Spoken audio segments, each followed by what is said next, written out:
Ultra Dash, Jet Dash. Nandito yung plasma dash ko.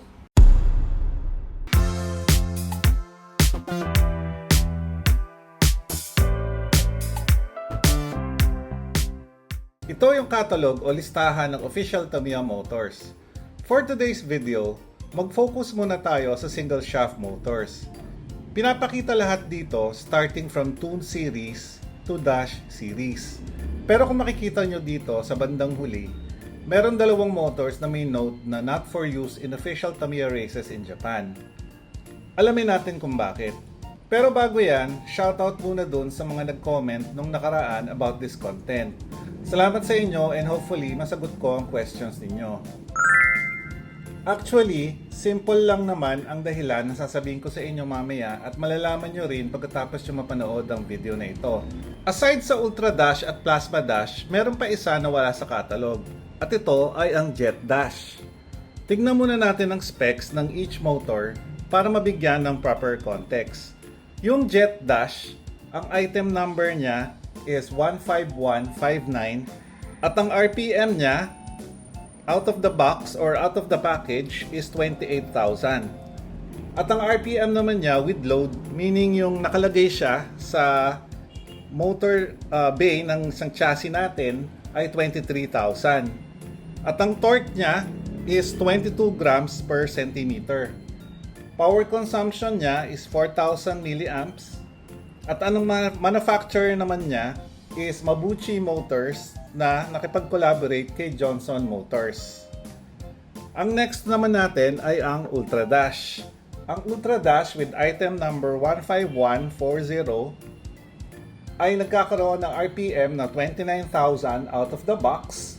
At pag nilagay naman natin sa chassis, ang RPM naman niya is 24,000. Tapos ang torque niya is 20,000 grams per centimeter or siguro slightly less lang dun sa Jet Dash.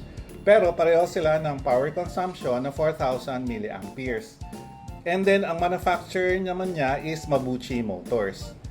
And then yung pangatlo, which is the Plasma Dash. Item number niya is 15186. Ang RPM niya with no load out of the box is 29,000.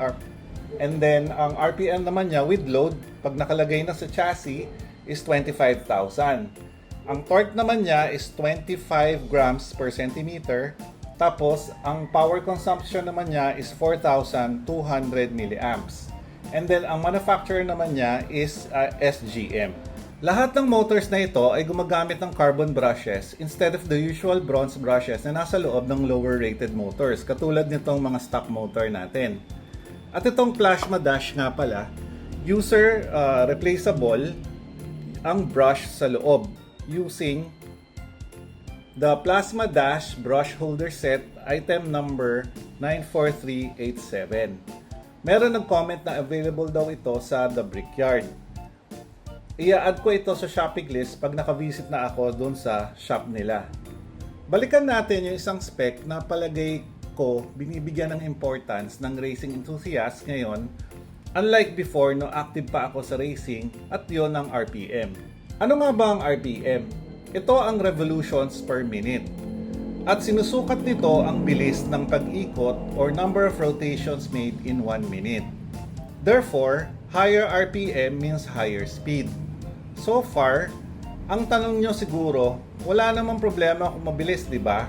After all, nagkakarera nga tayo. So higher speed means higher possibility of winning a race. Pero with the advent ng new technology and racers continuing to push the limits of racing, marami ng ways to increase the RPM ng motors.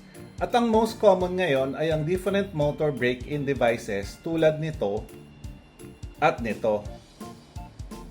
Ang end result ay ang exponential increase sa RPM ng mga motors tulad nitong Hyper Dash 3 na out of the box or brand new ay 17,000 RPM lang.